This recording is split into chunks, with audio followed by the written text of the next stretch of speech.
do Evangelho de Jesus Cristo segundo São Mateus. Glória a vós, Senhor. Naquele tempo,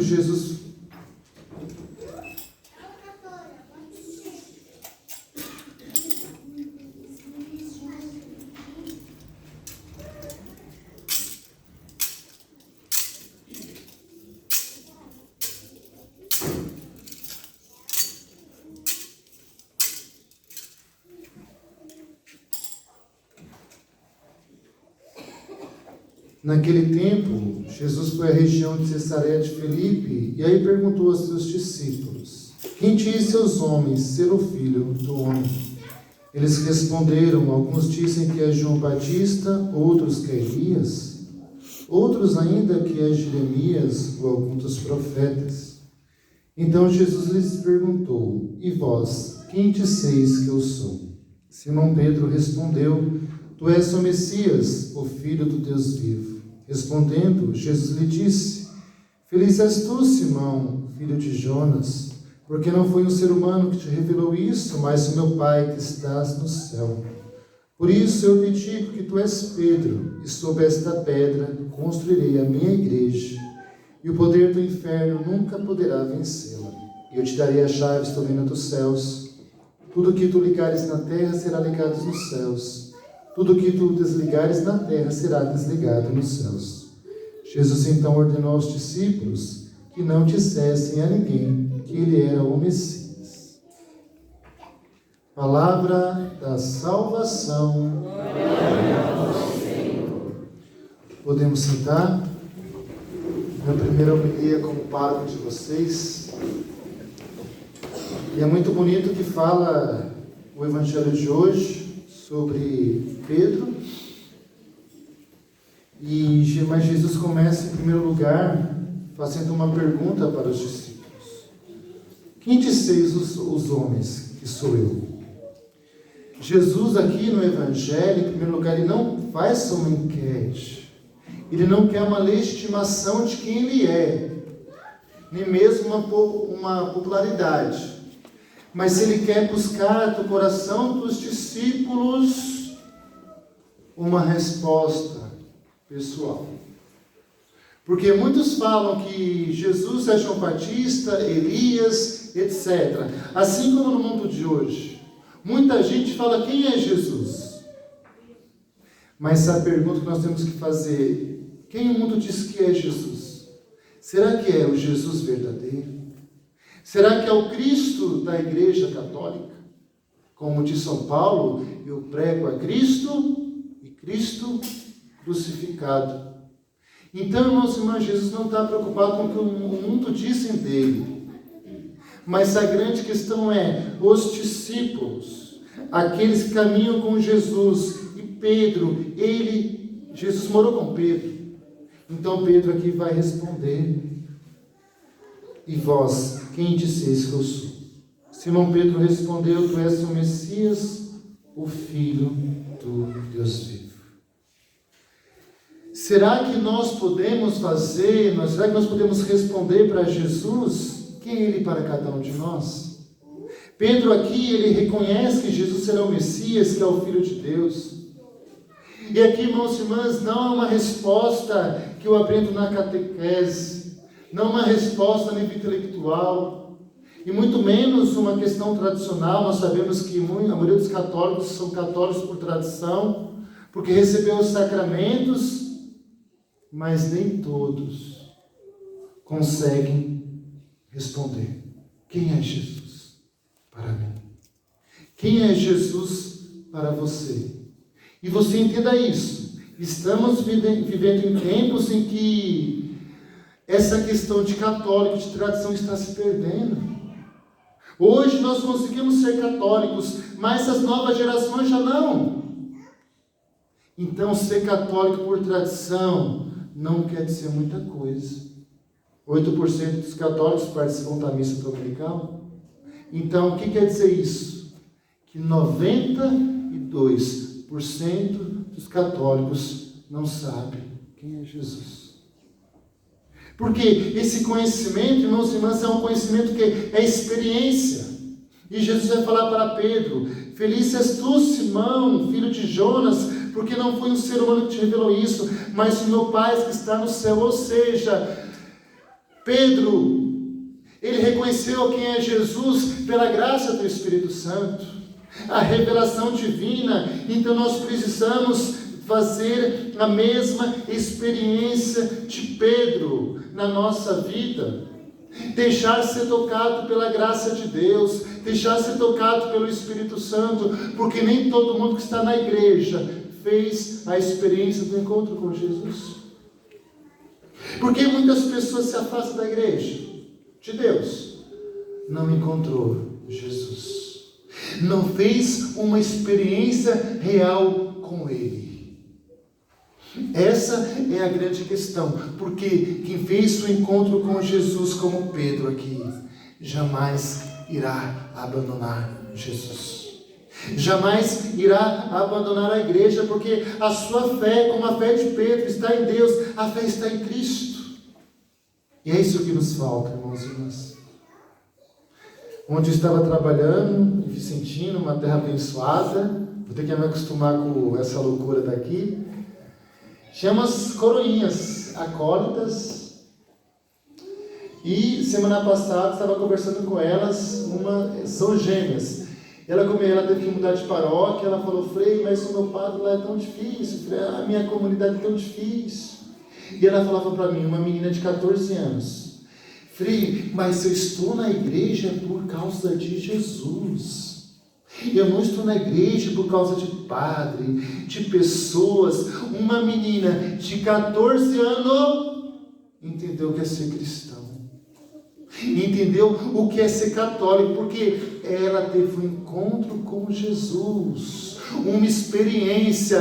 Assim como você é casado com seu esposo, com a tua esposa, um dia você se encontrou com essa pessoa, não foi? Mudou a sua vida? Mudou tanto que você mora com ela, é casado, tem filhos. O encontro com Jesus é a mesma experiência. Muda a minha história, muda o meu coração, muda a minha vida. É isso que Pedro está fazendo. Esta é a experiência do encontro com o Senhor. E Jesus diz: feliz és tu, bem-aventurado, feliz. E é feliz, irmãos e irmãs, quem encontrou Jesus. É feliz quem faz a experiência desse Cristo. Ele é bem-aventurado, porque ele recebeu não só uma alegria profunda, mas ele traz dentro de si esse dom da graça. Porque não foi um ser humano que te revelou isso, mas o meu Pai que estás no céu. Isso é muito profundo. E esse salto de fé que nós precisamos fazer na nossa vida. Senão eu corro o risco de deixar Jesus. Ou estou na igreja, estou na comunidade, mas se eu não me converto, eu não mudo de vida, eu continuo com o coração amargurado, uma pessoa triste, ou eu me torno um tropeço na comunidade. E a pior coisa numa comunidade, gente, é pessoas que não fizeram encontro com Jesus. É como javali. Lá onde eu moro tem javali, tem sucuri, tem onde eu morava, né? O javali, ele acaba com a roça.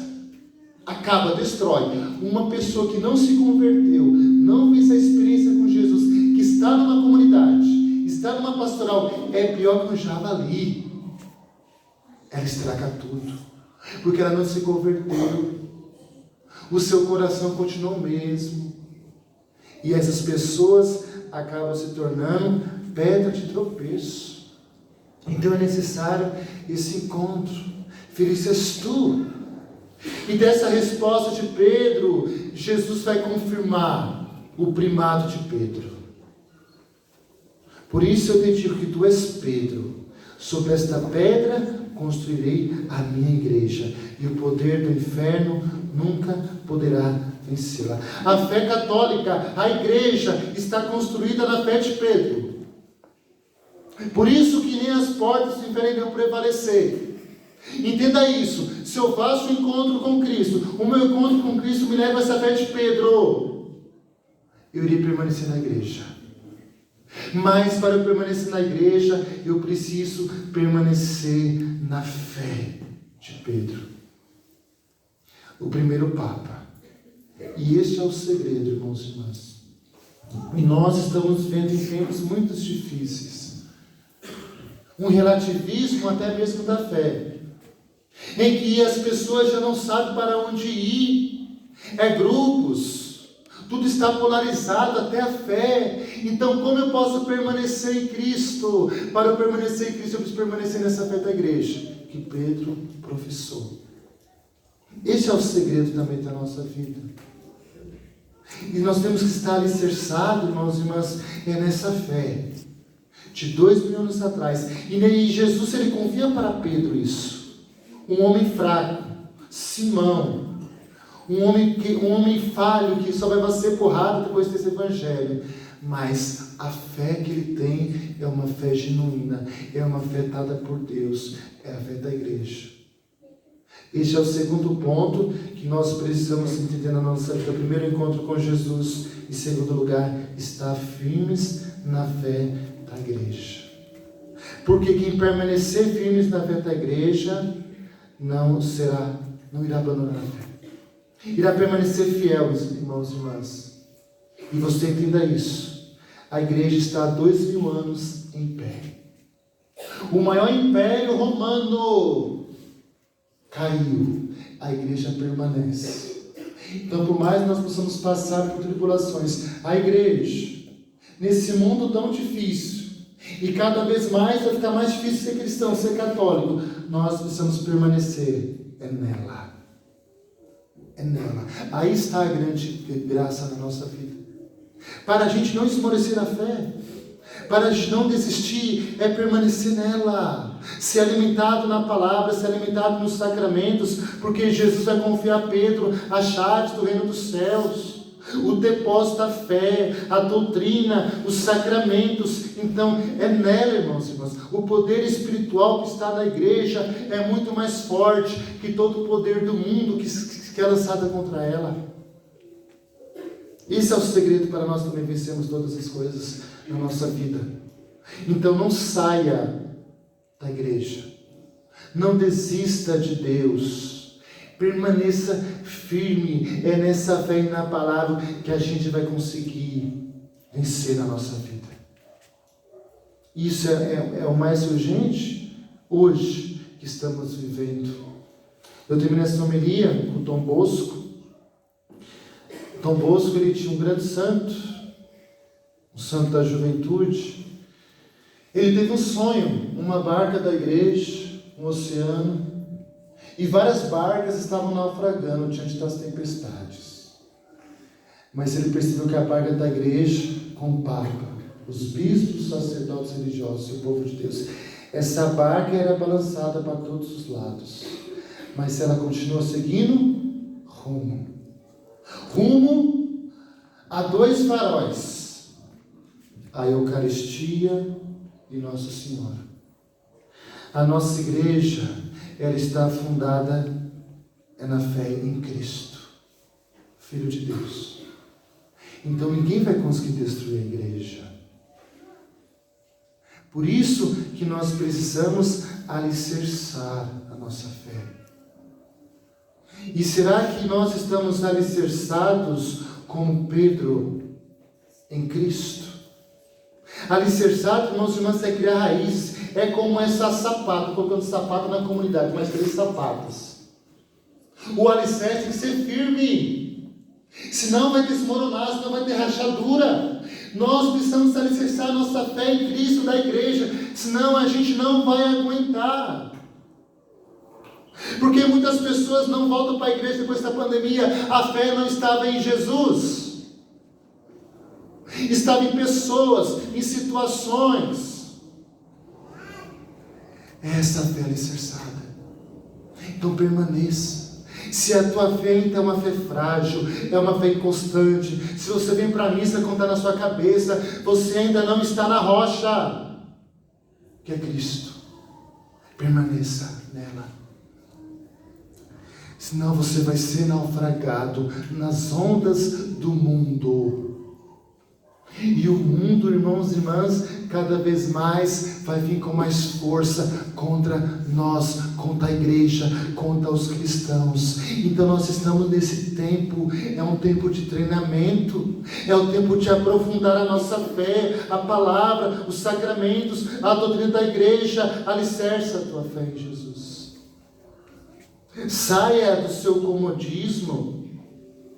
Saia desse mundo frenético de redes sociais e busque conhecer a tua igreja, o catecismo, a doutrina, a palavra de Deus. Somente isso que vai dar alicerce na nossa vida. Não se iluda, irmãos e irmãs. Hoje as pessoas, elas estão vivendo uma fé tão superficial que elas vão para um retiro e não se convertem. Termina o retiro, eu estou te seguindo, eu quero uma foto, porque está faltando experiência concreta com Deus. Está faltando profundidade na fé. E Pedro, ele testemunhou essa fé. Ele morreu crucificado, de cabeça para baixo, por causa da fé que ele professou. E Pedro, ele foi um homem fraco, gente, inconstante. Simão significa quebradiço, frágil. Significa no sentido grego, mas Deus fez de Kéfas, rocha, firme. Deus transformou a fraqueza de Pedro em fortaleza. Porque ele encontrou Jesus, mas ele alicerçou a fé em Cristo. Isso nos falta na nossa vida. Então não importa a nossa fraqueza, não importa a nossa inconstância, o importante é nos alicerçar nele. Esse é o fundamento que nós precisamos estar. Caso contrário, você vai, como o Frei já falou no começo da sua homilia, abandonar Jesus, esfriar sua fé, deixar a sua igreja, porque não está nele. A fé em Cristo, a fé na igreja. Não tem como separar. A cabeça da igreja é Cristo. Nós somos seu corpo. Seu corpo. Esse é o segredo, irmãos e irmãs, para a gente permanecer nele. E termina. Jesus então ordenou aos discípulos que não dissessem a ninguém que ele era o Messias. Porque é a minha experiência. É o meu encontro, é a minha intimidade com Jesus. Não é porque me falaram de Jesus, não é porque me educaram na fé de Jesus, não é porque eu recebi dos meus avós, dos meus pais. Não, eu fiz essa experiência. Eu falo, eu anuncio, porque eu encontrei Jesus como Pedro e eu quero seguir Jesus. Eu quero permanecer na igreja. Então que Deus nos ajude, que São Pedro possa interceder por nós nesses tempos tão difíceis e permanecemos na fé genuína da Santa Igreja Católica, professada por Pedro e testemunhada nesses 2000 anos pelos santos, pelos mártires, que nós somos chamados nos tempos de hoje a viver e a testemunhar a fé em Cristo, a fé na Igreja. Amém.